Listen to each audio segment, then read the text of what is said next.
everyone, this is DC Howard, founder and principal coach of Wayineers, where it is our goal that you reach your destination of success by letting us calculate your route.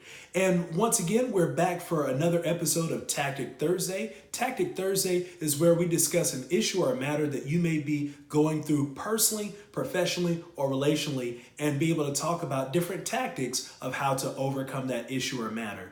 And so this is our fourth and final part of our installment of Simplify My Life, where we're talking about how we can know whether or not a person or an entity is a priority in our life. And so just do a quick recap over the past 3 weeks. Our first week, we talked about being able to see that time is an indicator on whether or not an individual, or entity is in fact a priority. On our second week, we talked about whether or not our effort is an indicator of whether or not a person or entity is a priority, and the fact that we'll see whether or not we're giving a sandcastle effort, or are we giving a fort effort.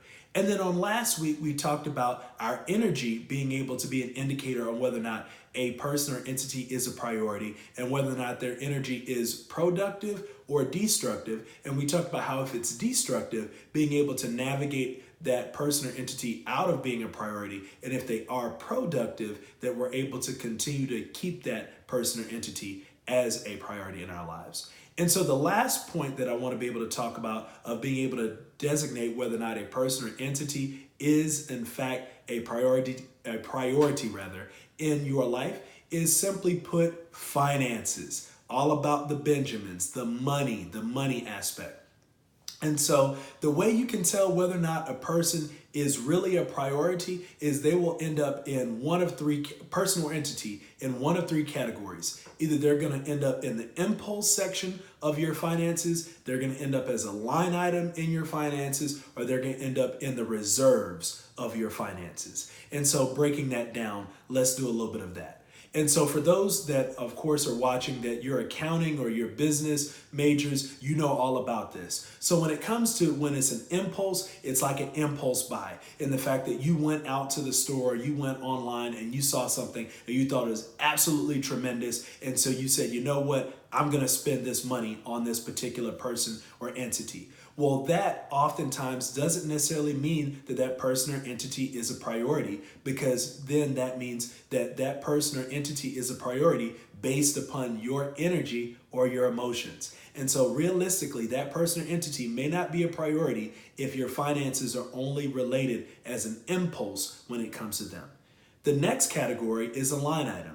And so for those that have ever done budgets, whether it be a personal budget, whether it be a professional budget for a company or a business, or even a budget when it comes to how you navigate in a relationship, is that there are certain things that you say, okay, we have to make sure that we have this amount of money for this particular thing. So for instance, we say, okay, like for instance, my wife and I are big movie buffs. And so we say, okay, we're going to make sure that every month we have a specific amount of $50 available for us to be able to go to the movies, whether that's one movie or two movies or whatever the case may be.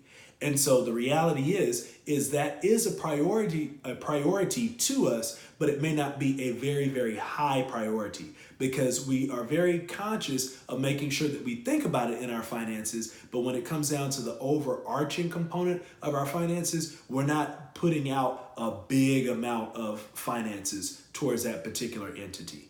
And so being very mindful, and I'll be very honest, husbands, when it comes to your relationships, make sure your wives aren't a line item when it comes to your lives, because your wives will know. And I know that from personal testimony and having to navigate this and be able to kind of rearrange, which leads me to my final area of finances, which are the reserves. This is when you know that when it comes to your finances, that you've purposely, and it's not an impulse, you purposely thought about it, and it's not just a line item, it's not just a certain amount, but you say that I'm going to have all of this available for this person or for this entity. And so being very mindful that when you have a significant other, when you have children, when you have those in your family that need that attention, they need to know financially that they are a priority to you.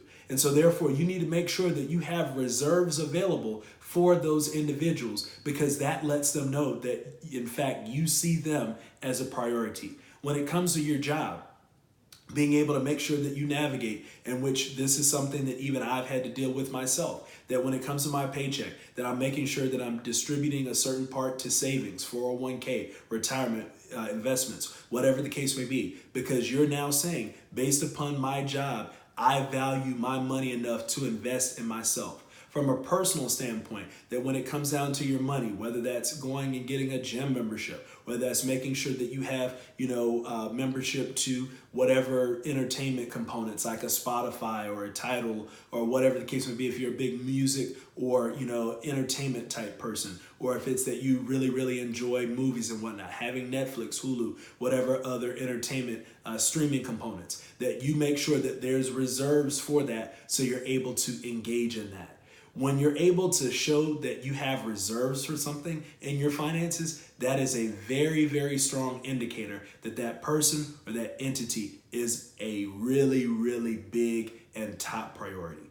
So just giving an overall summary, in which this is the term that I'll say that it'll make sense, because for those that know me in my other avenues of life, they know that I'm a big person when it comes to acronyms, is the fact that this is the statement. Wherever your feet may go, you go also. I'll say it again. Wherever your feet may go, you go also.